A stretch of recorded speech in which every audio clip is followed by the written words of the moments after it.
Ես օրինակ կողմ եմ իհարկե, որ Եվրոպական միության հետ այդ թվում նաև տնտեսական համագործակցությունը էականորեն ավելանա, բայց հենց այս իշխանության օրոք է, որ այդ համամասնությունը Ռուսաստան, ԵԱՏՄ եւ Եվրամիություն էականորեն սրվել է։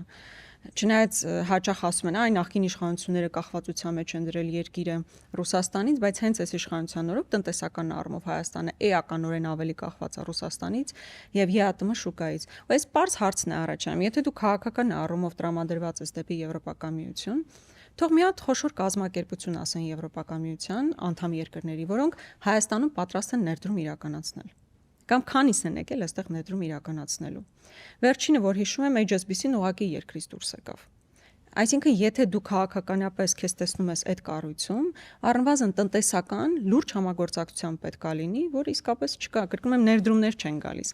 Իսկ այն մասով, որ ուկրաինական պատերազմի բերումով կարծում եմ լավ էր, որ մեր տնտեսությունը հնարավորություն ունեցա որոշակի այսպես դիվիդենդներ վերցնել, տնտեսվարողները փող են աշխատել, ինչը լավ է։ Այլ հարցը, թե դա ոնց է կապիտալիզացվել։ Իրական չի կապիտալիզացվել։ Այդ գումարները ոչ մի բան չեն դարել Հայաստանի Հանրապետության համար։ Այդքան պարտքը ավելացրել են։ Ուկրաինական պատերազմը հնարավորություն է ստեղծել այդքան գումար գեներացնելու, բայց ինչ է դարել դա մեր տնտեսության համար։ Տնտեսության ոչ մի ճյուղ, բացի խաղամոլությունից, այսինքն այդ կազինո եւ այլն, եւ այդ թմրաշրջանառությունից, որ էլի դարել է երևի առանձին ճյուղ, ոչ մի բան չկա, լուրջ արտադրություն չկա, լուրջ ինֆրաստրուկտուրա չկա, ամբողջ հարցը սա է, որ ոչ մի ձև չի բանանում, կենտրոնանում գումարը։ Չէր կարող լինել, որովհետև տվյալ դեպքում բիզնես կենտրոնացել է ապրանք վերավաճառելու վրա։ Որովհետև դրա վրա դու կարող ես նորմալ փող աշխատել, էլ ինչի համար ես դու ներդրում անում, գործարան կառուցում եւ այլ։ Ինքը այս մեխանիզմը արդեն ենթադրում էր, որ բիզնեսը սկսել է կենտրոնանալ այլ կարգի տնտեսական գործարքների վրա։ Սա ես էլ համամիտ եմ, որ լավ է, որ մարդիկ կարողացել են արագ կողմնորոշվել եւ դրա վրա փող աշխատել։ Բայց այդ աշխատած փողը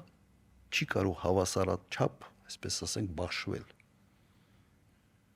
Մյուս կողմից տուրիստական հոսքն է մեծացել, այդ տուրիստական հոսքը հենց ավելի հավասարաչափ բաշխվելու մասին է։ Լավ կարևոր է, բայց եւս կախված չի մեզանից։ Հիմա տնտեսական քաղաքականությունը ես կրկնեմ այդ միտքը, ես ուզում եմ այդ միտքը հստակ լինի։ Մեր տնտեսական հաջողությունները մեծապես կախված են հսկայական մեծ շուկայից, ԵԱՏՄ-ի շուկայից, որի 90% Հայաստանի համար դա Ռուսաստանի շուկան է։ Եվ կրկնեմ, դու չես կարող քո արտաքին քաղաքականությունը չկապել այս հանգամանքի հետ։ Եթե դու չես կապում, ուրեմն դու ընդհանրապես չես հասկանում։ Դու տնտեսական առումով տգետ ես։ Եթե չես հասկանում, ինչ կարգի հետևանքների սա կարող է բերել։ Բայց ասում են մենք ԵԱՏՄ-ից դուրս չենք գալու, ինչքան էլ ասում են, օրենք են նույնիսկ ընդունել, բայց ասում են դուրս չեն գալու։ Ամեն տարի մեծանում է ԵԱՏՄ արտահանումը, Եվրամիության հետ էլ ասում են, հա, ինչ խնդիր կա, այսինքն ոնց որ ասում են կողմերը հակասություններ չեն տեսնում այստեղ։ Բացատրեք ավելի հակասությունը սա որն է։ Տնտեսական ու քաղաքականությունների։ Շատ հստակ հայտարարում է, որ համատեղելի չեն։ Այս ինտեգրացիոն միավորումը Եվրամիության հետ համատեղելի չէ։ Հիմա դու մտածում ես, այսպես ասենք, մի միավորի հետ գնալ դեպի մի միավոր, որը քեզ տնտեսական ոչինչ չի տալիս, բայց քաղաքական քո հայտարարությունները ողջունում է եւ պատրաստ է քեզ դրթում է հակառուսական քայլերին,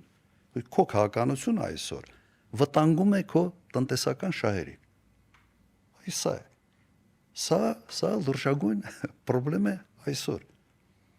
Նայեք, թերագնահատված է Հայաստանում Ռուսաստանի տնտեսական ներդրումը, իսկապես թերագնահատված է։ Մեկ վերջերս մի նախկին պաշտոնյա մի բան ասեց, որ Ռուսաստանը մի հարցազրույցի ժամանակ Ռուսաստանը Հայաստանում ներդրում չի արել կամ քիչ է արել։ Եվ ինձ մեր թիմակիցներից մեկը այդ կտորը հարցազրույցի ուղղակի ինձ ուղարկեց, ինձ զարմացրեց։ որտեվ առաջի հերթին մենք պետք է օրինակ հիշենք նույն Հայրոս գազարդը 820 միլիոն դոլարի ներդրում Հայաստանի Հանրապետությունում։ Կայուն օրինակ իմ նախագահության ժամանակ միջին գազի գինը եղել է 1000 խորանարդ մետրը մոտ 65-64 դոլար, 8 տարի եղավ 54 դոլար։ Նույն ժամանակ Եվրոպայում Ռուսաստանը գազը վաճառում էր 3-4 անգամ ավելի թանկ գնով։ Հիմա սա ներդրում է թե ոչ։ Ռուսաստան, Հայաստան-Իրան գազամուխի կառուցումը եւս այդ ընկերությունը արեց։ Ռազդանի 5-րդ էներգոբլոկը եւս այդ ընկերությունը արեց։ Ստորգետնյա